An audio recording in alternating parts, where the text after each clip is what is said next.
Hello everyone. आज हम लोग 21 मेंस का कट ऑफ देखेंगे। बात करेंगे हम लोग कि इस बार मेंस का कट ऑफ कितना जाएगा। जैसा कि आपको पता है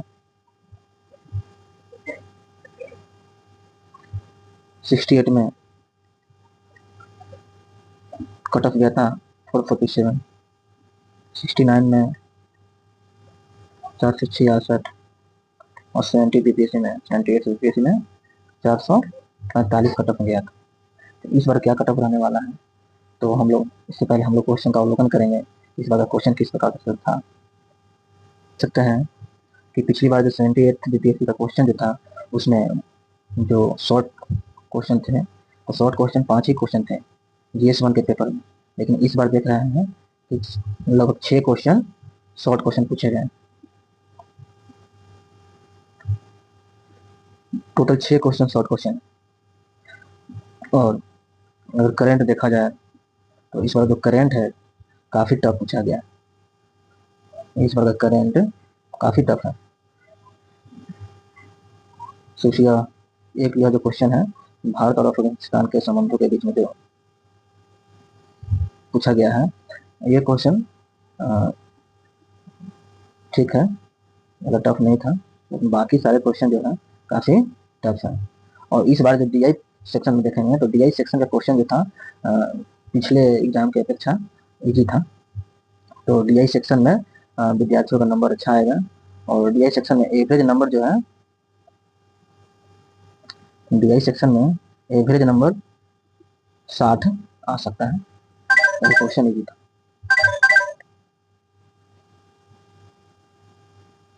DI सेक्शन में एवरेज 60 आने का उम्मीद है।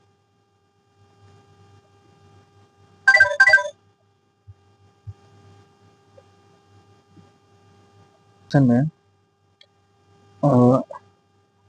7 का जो और है, काफ़ी बच्चों ने 7 का और का ही क्वेश्चन को अटेम्प्ट किए हैं, जिसमें 7 के और में एक जो C वाले क्वेश्चन जो थे, ये विवादित प्रश्न था, क्योंकि इसके इंग्लिश सेक्शन में, इंग्लिश वाले में रेशियो पूछा था और जो हिंदी वर्जन था उसमें संख्या पूछा गया था। तो यह क्वेश्चन जो था इसको लेकर एक यहाँ पे प्रश्न कंप्लीट करता है। और हालांकि आयोग के द्वारा स्पष्ट किया गया है कि किसी विद्यार्थी को यह परेशानी नहीं होगा। हिंदी सेक्शन का जो हिंदी वाले सेक्शन में हिंदी माध्यम का जो विद्यार्थी होगा उनको हिंदी क्वेश्चन को मान्य रखा जाएगा, और जो इंग्लिश माध्यम के विद्यार्थी होंगे उसको इंग्लिश क्वेश्चन का जो आंसर होगा वो मान्य रखे जाएंगे। तो इसको लेकर आयोग स्पष्ट किए हैं। और एक और क्वेश्चन था 8 नंबर क्वेश्चन, उसमें भी क्वेश्चन थोड़ा सा परसेंटेज को लेकर था, क्योंकि ये परसेंटेज जोड़ने पर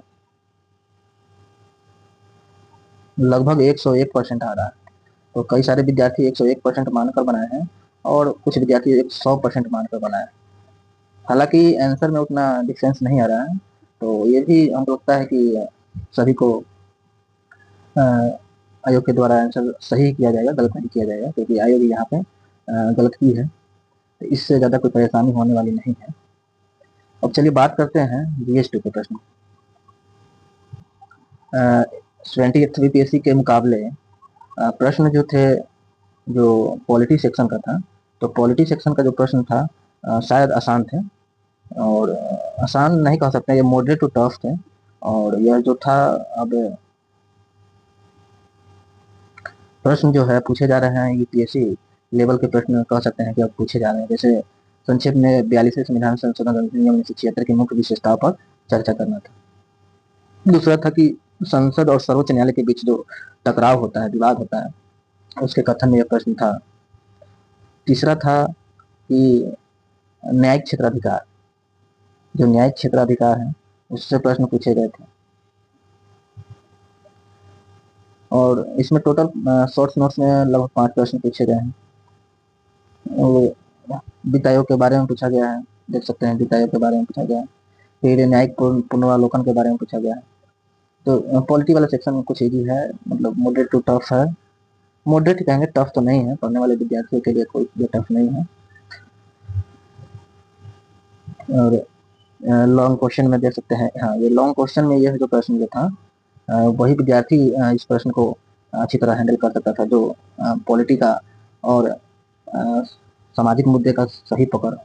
जैसे यहाँ सांस्कृतिक राष्ट्रवाद और संवैधानिक राष्ट्रवाद की समानता रेखाएं हैं, दोनों के बीच एक छोटी पैरेलल लाइन है, उसके बारे में संविधान में क्या वर्णन किया गया है। जैसे सांस्कृतिक राष्ट्रवाद की क्या मूल बिंदु होती है, वो चीज देखना था। उसके बाद उस सांस्कृतिक राष्ट्रवाद के जो मूल बिंदु है, क्या हमारे संविधान में उस तरह का है, जिक्र किया गया है, तो उस दोनों के बीच जो समानता पॉइंट था उसको बताना था। तो ये भी प्रश्न ठीक था, इसको टफ कहा जा सकता है इस प्रश्न को। और दूसरा है कि संवैधानिक नैतिकता के बारे में पूछा गया था, तो ये भी प्रश्न टफ था।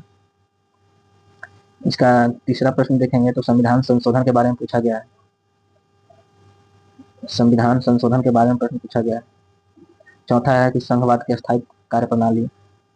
तो पॉलिटी सेक्शन का जो लॉन्ग क्वेश्चन है वो टफ है, यहाँ पर कोई मिस्टेक नहीं होना चाहिए, यहाँ यह प्रश्न टफ है।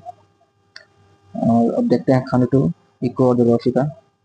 इकोनॉमिक्स और ज्योग्राफी का प्रश्न मॉडरेट प्रश्न था, तो इकोनॉमिक्स ज्योग्राफी का भी प्रश्न मॉडरेट था। आपका पूछा गया है, जूट के बारे में पूछा गया है, खाद्य प्रसंस्करण उसके बारे में पूछा गया। अब हम लोग देखते हैं कि साइंस एंड टेक में प्रश्न किस प्रकार का सकता है। तो साइंस एंड टेक में शॉर्ट क्वेश्चन में लगभग 6 प्रश्न पूछे गए हैं, तो काफ़ी बच्चों के लिए टाइम टेकन होता है। लास्ट में शॉर्ट क्वेश्चन प्रश्न ज़्यादा टच किए जाते हैं विद्यार्थियों के द्वारा। तो ये साइंस एंड टेक का जो प्रश्न था काफ़ी लेंदी था, क्योंकि ये शॉर्ट क्वेश्चन में ही लगभग 4 क्वेश्चन पूछे जा रहे हैं। एक क्वेश्चन में 3-4 क्वेश्चन, 3-4 सेक्शन से उसको उठाया गया है। जैसे देख सकते हैं यहाँ पर स्वदेशीकरण की प्रक्रिया में जैव अनुसंधान और जैव अनुप्रयोग प्रदर्शन की भूमिका क्या रही है। इसमें कृत्रिम बुद्धिमत्ता और रोबोटिक्स क्षेत्र में भारत की वर्तमान तकनीकी स्वावलंबन की स्थिति, फिर आलोचनात्मक विश्लेषण। मतलब शॉर्ट क्वेश्चन है, लेकिन यह क्वेश्चन लॉन्ग में पूछे जा सकते थे, लेकिन यहाँ शॉर्ट क्वेश्चन नहीं पूछा गया। इसी प्रकार से सभी प्रश्न में, जैसे स्टेम शिक्षा के बारे में पूछा गया, बिहार में इसकी क्या रिलेवेंट है, देख सकते हैं। इसमें डिजिटल डिवाइड और शिक्षक क्षमता बढ़ाव पर चर्चा करना। मतलब शॉर्ट क्वेश्चन में ही लॉन्ग क्वेश्चन डाल दिए गए, तो काफ़ी टफ हो जाता है, क्योंकि यहाँ पे टाइम का अभाव होता है विद्यार्थियों के पास। तो देख सकते हैं इसी में प्रश्न छूटने का असर रहता है। और इसमें लॉन्ग क्वेश्चन में देख सकते हैं, ये देखिए, ये नई भारतीय अंतरिक्ष नीति 2023 के बारे में चर्चा करना था। इसमें जो प्राइवेट सेक्टर है उसका जो प्राइवेट सेक्टर के लिए जो दरवाजे खोल दिए गए हैं सरकार के द्वारा, उस पर चर्चा करना था। फिर GSLV कार्यक्रम के बारे में चर्चा करना था। तो ये प्रश्न है, टफ ही है, आसानी से नहीं कहा जा सकता है। और एसे का प्रश्न जो था हर बार की तरह इस बार भी एसे का प्रश्न प्रिडिक्ट वाला ही आया था। तो अब हम लोग चर्चा करते हैं कि कट ऑफ कितना जाएगा। तो दोस्तों कट ऑफ की बात अगर करें तो कट ऑफ जो है, जैसे 68 में जो कट ऑफ गया 447, जनरल का बात हम कर रहे हैं, 447 कट ऑफ गया था 68 में। और 69 में 466 गया था कट ऑफ। और 78 BPSC में गया था, 70 में गया था, 445 गया। तो प्रीलिम्स का जो कट ऑफ होता है उसमें कट ऑफ जो होता है काफी वेरी करता है, लेकिन प्रीलिम्स के बाद जो मेंस में विद्यार्थी आ जाते हैं, तो उसमें मेंस में जो होता है कि सीट का 2.5 गुना ही कैंडिडेट को सिलेक्ट किया जाता है। तो इसमें कट ऑफ ज्यादा वेरी नहीं करता है, और 5 नंबर 10 नंबर का वेरी करता है। और इसमें सीटों की संख्या देखा जाए तो 70वीं में लगभग 2000 सीट थे, यहाँ पे लगभग 2000 सीट थे 70वीं में।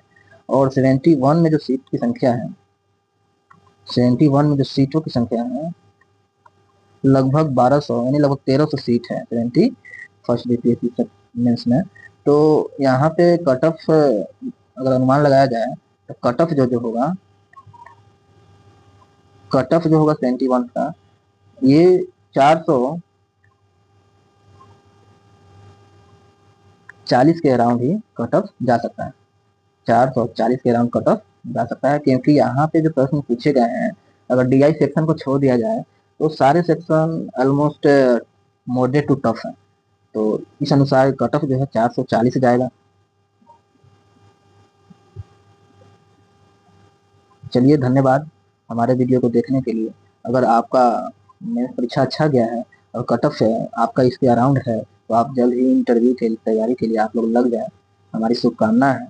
अभी समय है, मेंस का रिजल्ट हमको लगता है कि सितंबर के लास्ट में, लास्ट वीक में, सितंबर के लास्ट वीक में, सितंबर के लास्ट वीक में रिजल्ट आने की संभावना है। इसलिए आप लोग इंटरव्यू की तैयारी के लिए लग जाए। चलिए, धन्यवाद।